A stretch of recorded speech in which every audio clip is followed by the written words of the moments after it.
You think that was cool?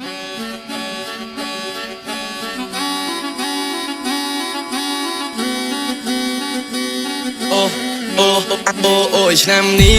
ខ្ញុំពេញកំងមកបងក៏ពងតែពេញស្ទៀវទៅតែពេញកន្លោះហើយដៃក៏ពងតែពេញរាវមកកុំមកកន្លងហើយបងនេះឡើងចង់នៅរាវជុំនឹងស្រីស្រស់កន្លោះបងនេះសែនស្រាវព្រមស្មាំងបើអូននឹងស្មោះនឹងយ៉ាងស្ទៀវហើយមិនដាក់ទុនបើអូននឹងបើកភ្លើងខៀវបើរឿងភ្លេងចូលជំនាញបងមិនណោឲ្យភ្លាវនាំមនុស្សសប្បាយតែចង្វាក់ក្លាំលាវអត់មានខ្នងហើយបងគ្មានទេវណ្ណាអត់មានខ្សែតែប៉ាបងមានប្រាក់ឋានៈមិនសូវធំមិនត្រឹមជាថៅកែឋានៈសល់ដីស្រែតែ200ហាត់តាអត់មានខ្នងហើយបងគ្មានទេវណ្ណាអត់មានខ្សែតែប៉ាបងមានប្រាក់ឋានៈមិនសូវធំបងត្រឹមជាថៅកែឋានៈសល់ដីស្រែតែ200ហាត់ណាក្រាក់គ្លឹកក្លាក់ពីយើងរំមួយពីនឹង3ទាញបាញ់ព្រួញស្នេហ៍បាញ់ឲ្យចំឲ្យដងស្រីបងចង់ប្រាប់ពុកម៉ែអត់គាត់ទៅចូលស្ដីយើងរកថ្ងៃរកខែយកចាស់កុំជាសាក់សីស្ម័គ្រការពីស្រែថារបងមិនខ្លាចអីនឹងស្ម័គ្រថានឹងនៅថាឲ្យតែរបងនឹងបែកទៅបងហ៊ានលក់ដីស្រែគេដំណើរពីតាយាយហើយអូនស្រីនឹងតែសំណាងមកបានរបងមកធ្វើប្តីថាបងនេះណែហ៊ានចាយណែហ៊ានចំណាយទៅលើស្រី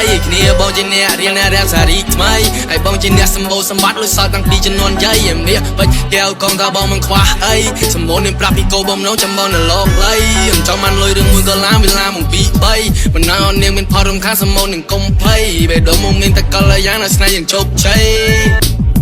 What's this knob do?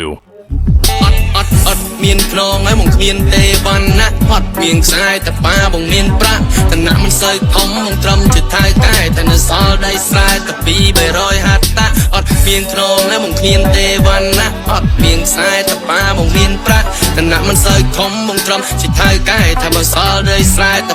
200ហាត់តា